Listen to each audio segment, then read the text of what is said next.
వాళ్ళు వీళ్ళు ఎన్నెన్ని అన్న పసి పిల్లవాడు నవ్వాడు.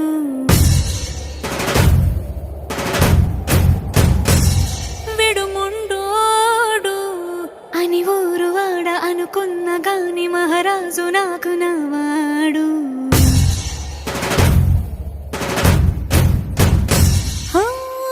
మాట పెడుసైనా మనసులో వెన్న రాయిలా ఉన్నవాడిలోన దేవుడెవరికి తెలుసును నాకన్నా.